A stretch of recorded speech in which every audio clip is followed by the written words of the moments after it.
उधर बैठ जाओ। एक ही आवाज थी, वंदे मातरम। परिसाल अधिवेशन में जब आंदोलनकारियों पर गोलियां, तब भी उनको होठों पर वही मंत्र था, वही शब्द थे, वंदे मातरम। भारत के बाहर रहकर आजादी के लिए काम कर रहे वीर सावरकर जैसे स्वतंत्र सेनानी जब आपस में मिलते थे तो उनका अभिवादन वंदे मातरम से ही होता था। कितने ही क्रांतिकारियों ने फांसी के तख्त पर खड़े होकर भी वंदे मातरम बोला।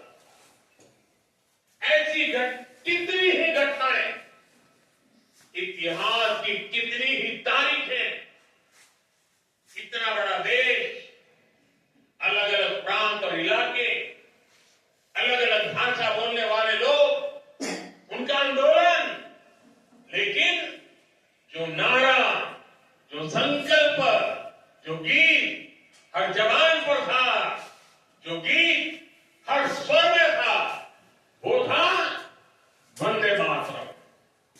इसलिए भाइयों बहनों, 1927 में महात्मा गांधी ने कहा था, वंदे मातरम हमारे सामने संपूर्ण भारत का ऐसा चित्र उपस्थित कर देता है जो अखंड है। श्री अरविंदो ने वंदे मातरम को एक गीत से भी आगे उसे एक मंत्र कहा। उन्होंने कहा, एक ऐसा मंत्र है जो आत्मबल जगाता है।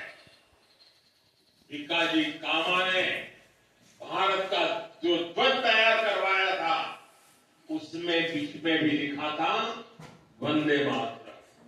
साथियों, हमारा राष्ट्र ध्वज समय के साथ कई बदलावों से गुजरा, लेकिन तब से लेकर आज तक हमारे तिरंगे तक देश का झंडा जब भी फहरता है तो हमारे मुंह से अनायास निकलता है, भारत माता की जय, वंदे मातरम। इसलिए आज जब हम उस राष्ट्र गीत के 150 वर्ष मना रहे हैं, तो ये देश के महान नायकों के प्रति हमारी श्रद्धांजलि है,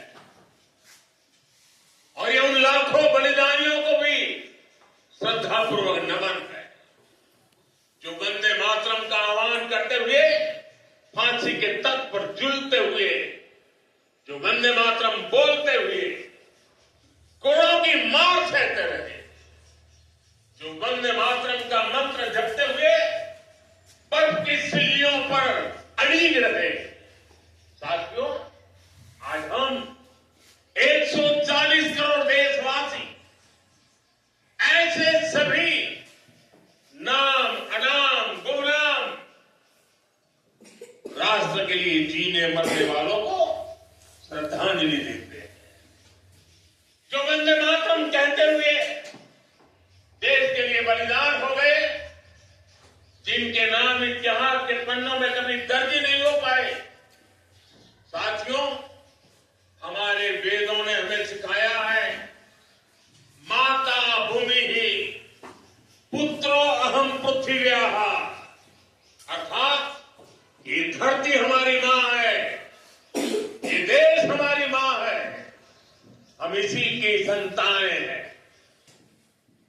भारत के लोगों ने वैदिक काल से राष्ट्र की इसी स्वरूप में कल्पना की, इसी स्वरूप में आराधना की। इसी वैदिक चिंतन से वंदे मातरम ने आजादी की लड़ाई